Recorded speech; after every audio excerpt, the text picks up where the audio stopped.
ચમશે ભાઈ બંધો બીજા દાડામાં તમારું સ્વાગત છે ભાઈ. આપણે તો હમણાં અહીંયા ખાતા ઉઠ્યા ભાઈ થોડી વારમાં, અને ઉઠ્યા એટલે જોયું એટલે ઘડિયાળમાં વાગ્યા હતા 9:30 ને આપણે 9:30 જ ભાઈ નોકરી હોય છે. તો આપણે ફટાફટ ઉઠી અને બનાવી દીધી ચાને મસ્ત ઉકાળવા મૂકી, અને રાતે આપણી ગાડી આવી હતી મોડી. તે આપણે બેઠા કીધું બહાર જઈને જોઈ લઈએ. જી વેગન જોઈને ભાઈ તો આપણે આયા બ્રશ કર્યો. બ્રશ કરીને પછી કીધું તાણ હવે નાહી લઈએ. તે નાહવા બેસી ગયા અને પછી આવી ગયા મસ્ત તૈયાર થઈને આવી ગયા. પણ આજ આપણે ઊભા બાલ કરવા એમ હતા જ નહીં, કારણ કે આજ આપણે જવાનું હતું નોકરી ઉપર.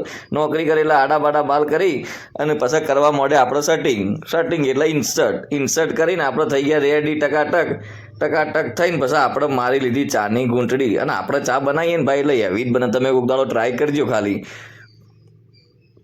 પછી આપણે જવાનું હતું ઓફિસમાં. આપણી બસંતી પડી હતી થોડી મોદી થઈને બરોબર ગરમ કરીને ચાલુ કરીને પછી આપણે બસંતી થઈ ચાલુ. પછી આપણે હેડ્યા પર ગલ્લા ઉપર આવીને આપણે ખાધી સવાર વહેલી પેપ્સી ખાવાની જે મજા આવી ગઈ. ગરમી ચાલુ થઈ જતી. પછી અમારા ઓફિસના એક ભાઈ આવી જતી એક્ટિવા બેહીને આપણે જતા રહ્યા ઓફિસમાં પહોંચી ગયા આપણે. પછી પડ્યો બ્રેક અમારે ખાવાનો, કારણ કે ઓફિસનું કોઈ બતાવે એમ છે નહીં, અમારે થોડી પ્રાઇવસી છે.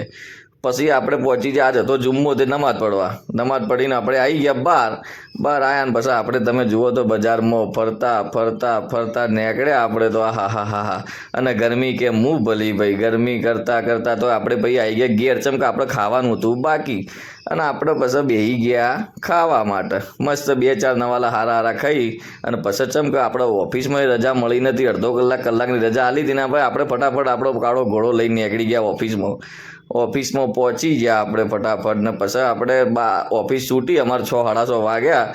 અને પછી અમારા મિત્રો 3 મને કીધું હડો ભાઈ લઈ જાઓ. ચમ કે અમારે શનિ રવિ રજા હોય. તે પછી અમે આવ્યા ગલ્લા ઉપર આવી. ભાઈ ધોળી ટી-શર્ટ વાળો રહ્યો ને એ મારો ખાસ મિત્ર છે, ઓફિસનો કલીગ છે. અને શેઠ ઉત્તરાખંડથી આવ્યો છે ભાઈ. અને અમે મુલ્લાભાઈને ગલ્લા ઉપર જઈ અને ખાધી પેપ્સીઓ. અને અમારે એક ભાઈ કી ના મારતો પેપ્સી નહીં, મારતો કોન જ ખાવો છે. તે ભાઈને ખવડાવ્યો કોન કહીને મેં પેપ્સી ખાધી ને પછી હું આવતો રહ્યો ઘેર આવીને થોડો ફ્રેશ થયા, હાથ પગ ધોઈને કમ્પ્લીટ ફ્રેશ થઈ ગયા. અને ફ્રેશ થઈને હવે આપણે આટલો વ્લોગ આપણો પૂરો કરીએ છીએ. આટલા સુધી બની રહેવા માટે તમારો ખૂબ ખૂબ આભાર. પુષ્પા સાલા ઝુકેગા નહીં.